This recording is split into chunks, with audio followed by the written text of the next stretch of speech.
Bună, dragilor, și bine ați venit la o nouă citire. Dacă titlul te-a atras, înseamnă că ai aici cu siguranță un mesaj pentru tine. Îți mulțumesc pentru că mă urmărești, îți mulțumesc pentru că mi-ești alături. Dacă vrei și tu astfel de citire, te invit oricând, cu drag, doar pe aplicația de tarot și astrologie Cristina Surpa, disponibilă atât pe iPhone cât și pe Android. De asemenea, îți reamintesc și de Destiny, aplicația pe care îți poți întâlni sufletul pereche.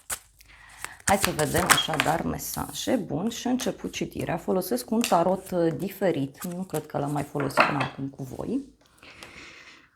Sunt imagini diferite și avem un 6 de monede și 10 de monede. Uite, niște bani pentru casă, niște cumpărături și cineva ți aduce un pachet, cineva îți face o surpriză. Poate să fie și un cadou pe care îl primești sau un cadou pe care tu îl oferi către cineva anume.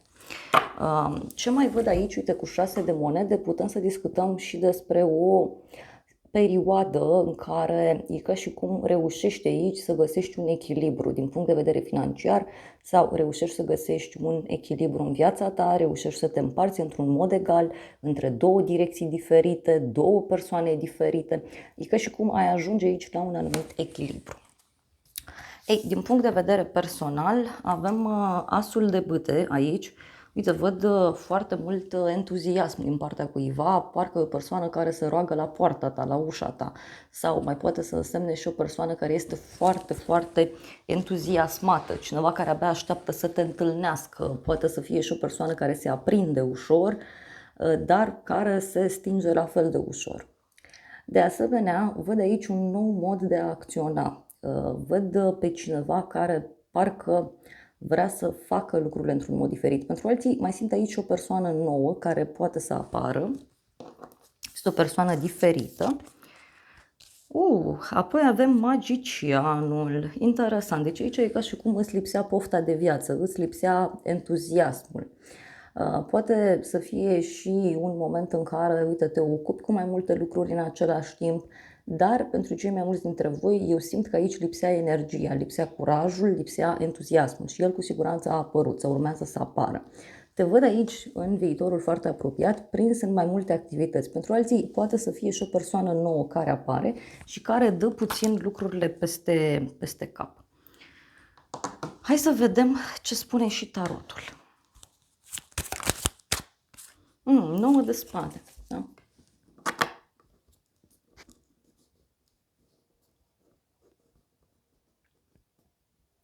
Ce văd aici? Uite, asul de bâte. E vorba de o persoană foarte gânditoare. Da? Uite, cineva care e stresat în legătură cu o vizită, în legătură cu o întâlnire.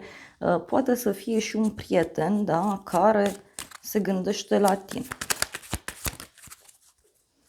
Cavalerul de spade. Cineva aici se grăbește, da, în plan personal. Cineva reacționează, poate într-un mod mai dur. Mai putem să discutăm și despre cineva care își face niște planuri, își face niște strategii aici. Dar, repet, e o persoană mai acidă, mai dură, cineva care reacționează poate într-un mod mai agresiv. Și avem 8-ul de monede, regele de spade, o legătură cu o zodie de aer, Gemeni, Balanță, Vărsător. Ce mai văd aici din punct de vedere personal? Poate, uite, să fie vorba despre cineva care își face tot felul de planuri. Este un bărbat aici care e dispus să te ajute, este dispus să-ți fie alături.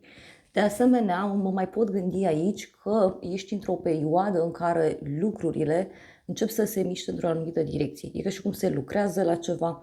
Unii poate aveți legătură, nu știu dacă am menționat, cu zodii de aer, Gemeni, Balanță, Vărsător. Deci poate să fie vorba și despre niște planuri pe care cineva și le face.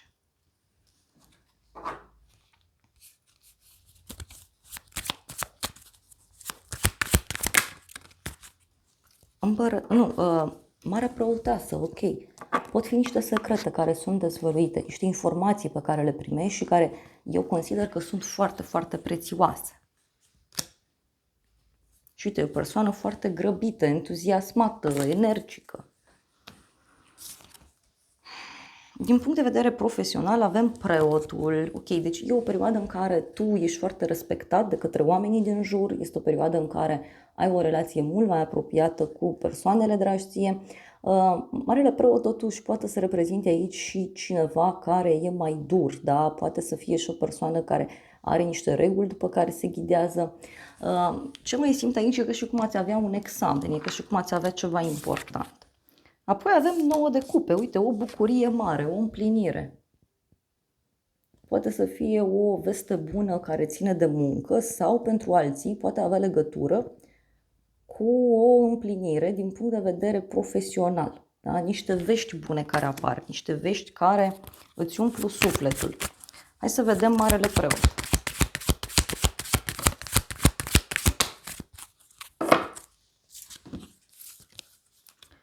Oh, 10 de spade, 7 de spade. Uite, poate e un moment în care pui punct la niște minciuni.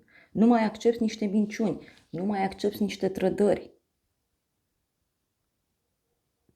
Poate să fie și o rezolvare care apare ca prin magie aici. Soarele. Și e vorba, posibil pentru unii să fie vorba despre o persoană mai masculină.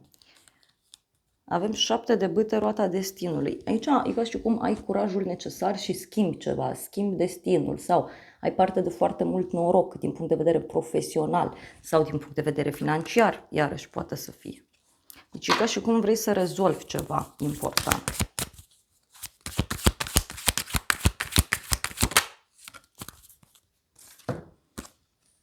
Avem 6 de bâte. Deci, uite, pentru tine aici mi-apare o victorie. O victorie după, cred eu, această curățenie pe care e ca și cum ai făcut-o din punct de vedere profesional. Asta văd foarte, foarte clar. Mai vreau un mesaj.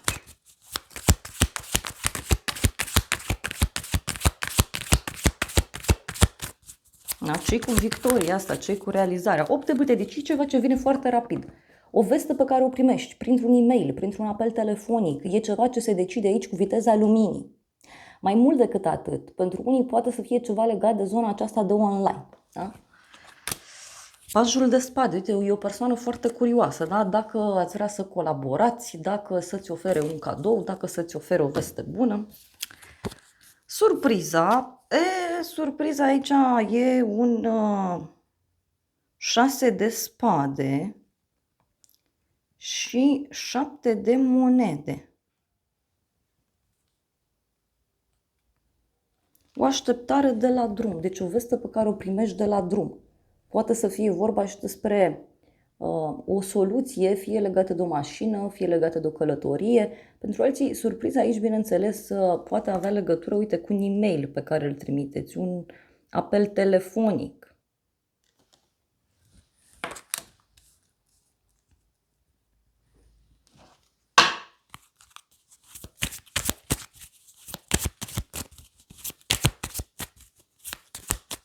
Ceva se pune în mișcare, poate ceva legat de o bancă, de o moștenire. Wow! Soarele și 9 de monede. Deci surpriza are legătură cu realizare mare de la drum. Poate, repet, fie ceva legat de o călătorie, fie este cie legat de o mașină, fie ceva legat pur și simplu de o situație care începe să se miște. Pentru că, uite, eu văd aici foarte multă relaxare, foarte multă împlinire, voie bună, armonie.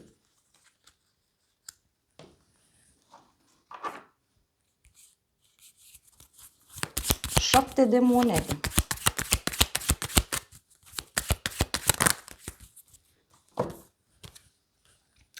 Pajul de monede, 3 de spade.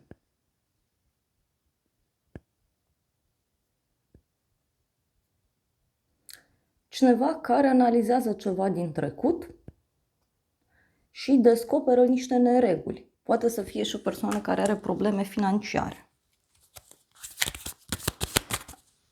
Sau, pentru unii, poate să fie ceva legat de o persoană mai tânără. Îndrăgostiții, o legătură cu zodia Gemeni. Da? Aici eu m-aș gândi că e vorba și despre o decizie importantă, o decizie între minte și inimă, o decizie legată de dragoste. Poate cineva din trecutul tău revine. Uite, 5-ul de spade și uite, sunt niște persoane aici, niște femei, uite, care au niște probleme, da? Sau poate să fie vorba despre un compromis, despre o nedreptate de care afli, dar e ca și cum e ceva din trecut. Poate e cineva care vrea să-și răscumpere o greșeală, mai avem aici.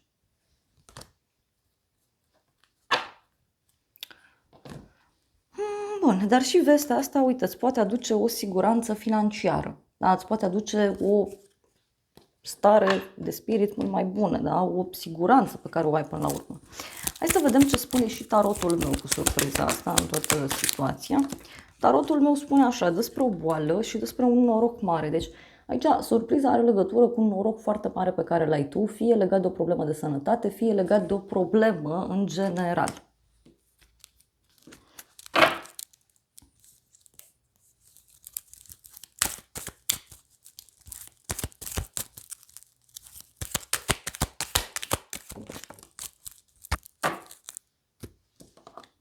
Și avem aici așa, o veste despre un final, te dorește cineva. Da? Deci aici e vorba de un sfârșit. Fie un sfârșit legat de dragoste, fie, repet, are legătură cu faptul că e ca și cum avem o petrecere, intrigi între femei. Mai vreau un mesaj. Intrigi între femei și ceartă. Surpriza aici, uite, are legătură cu o discuție în contradictoriu, o ceartă, în urma căreia se rezolvă ceva. O veste bună. Deci cineva stă și primește o veste bună aici. Cineva, uite, îți face o surpriză. Dar, repet, are legătură cu o situație din trecut.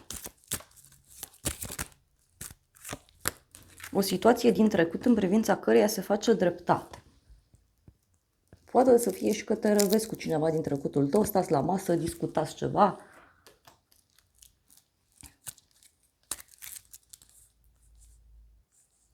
Ești lăudat, onorat și bani mulți. Uite, poate să fie o propunere foarte mare pe care o primești. Ai o propunere foarte mare care ține de bani în special.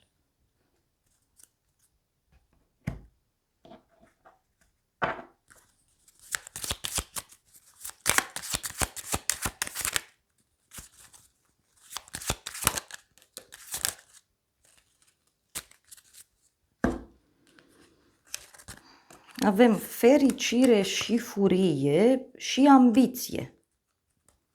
Că și cum într-un moment de furie cineva se ambiționează aici. Dar totuși eu văd fericire, împlinire. Poate cineva care se ambiționează să lupte pentru destinul său. Uite, e ceva care presupune și curaj, și stres, și creativitate. Pentru unii eu cred că surpriza are legătură cu partea de profesie, da? Dar cred eu că este cumva strâns legată și cu viața privată. Uite, gânduri agitate, da? Cineva care se gândește în continuu.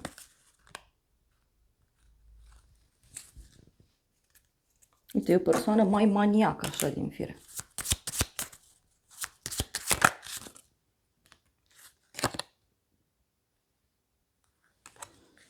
Poate, uite, o revelație pe care o ai în legătură cu ceva anume.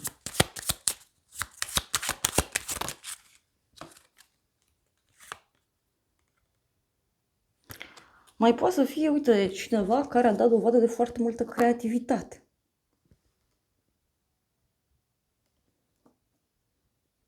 E o persoană aici supărată.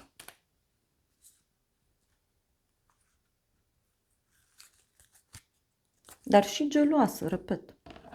Hai să vedem ce zice acest oracol. O femeie cu inima frântă, cineva care e supărat, separare, cineva care se simte pierdut și avem fluturele, o nouă fază.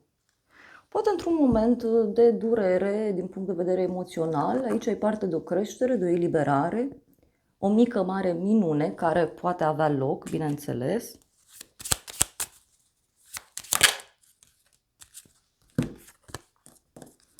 Și avem mască, cineva care nu-și arată adevăratele sentimente, e o persoană perfidă și avem adicție.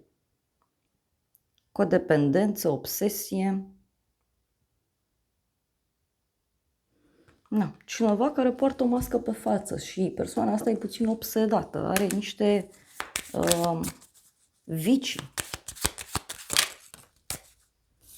Și avem un apel telefonic, cineva își exprimă iubirea, un mesaj de iubire, cineva se gândește la tine.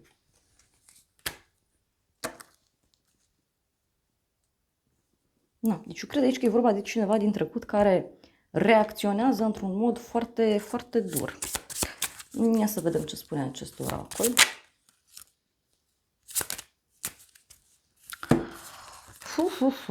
Avem așa, zodia Rac, avem un Saturn și un Uranus. Rac, da? Deci poate, știu eu, are legătură toată situația aceasta cu o problemă foarte mare, da? Fie pe casă, familie, fie vorba de o surpriză foarte mare. E ceva la care pur și simplu nu te aștepți. Apoi avem Venus, da? Și Uranus. Da, eu cred că are legătură și cu o surpriză mare în dragoste pentru cei mai mulți dintre voi. Da? Deci o surpriză care ține și de dragoste și de bani. Și avem Marte, balanță, berbecul. Poate să fie, da, uite, cineva care reacționează aici într-un mod foarte dur și foarte rapid. Dar, repet, e ceva legat de trecut. Posibil niște lucruri din trecut să iasă la suprafață sau pentru unii sunt lucruri care țin de familie, casă, stabilitate. Voi mai cere un mesaj din acest oracol.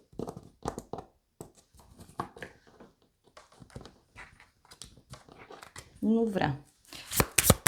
Ia să. Nu-i momentul potrivit. Deci cineva care, nu știu, își dă seama că nu-i momentul potrivit. Și avem sănătate. Posibil niște probleme de sănătate. Și mai avem altcineva. Cineva este la mijloc, cineva încearcă să saboteze. Posibil să afli despre aceste lucruri.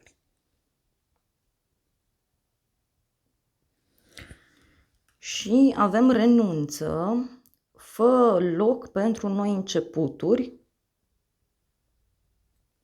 Pentru noi începuturi. Poate să fie și un fel de relație la distanță pentru unii dintre voi.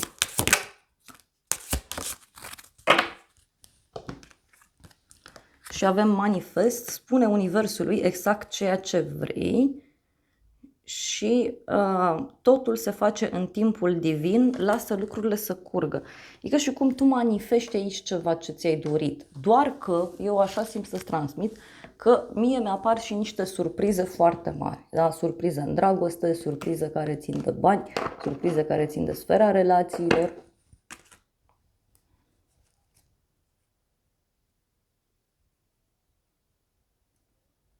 Da? Cineva care îți povestește ceva. Na. Hai să vedem și ce va spune personajul ăsta, că e clar aici o surpriză destul de mare. Și avem fericirea mea a rămas la tine. Cineva care nu se poate desprinde de trecut sau cineva care a rămas cu gândul la tine. Mai avem niciodată nu mă voi putea ierta pentru că te-am pierdut. Nu te voi mai răni niciodată, doar că oricât aș vrea nu mă pot schimba. Nu pot schimba lucrurile, deși mi-ar plăcea. Adică e cineva aici care cumva se resemnează cu o situație. Da? E cineva căruia este teamă să te sune, cu toate că și-ar mai dori o șansă. Sau și-ar dori să reia probabil legătura cu tine. Nu vă gândiți doar la dragoste aici, că pentru unii eu simt că are legătură și cu partea profesională. Na, dragilor, acestea au fost previziunile de această dată. Eu vă mulțumesc pentru prezență, vă îmbrățișez cu drag, sper din suflet să vă fie de folos informațiile și să ne revedem cu bine și data viitoare. Eu vă doresc să aveți parte de o zi sau de o seară cât mai frumoasă.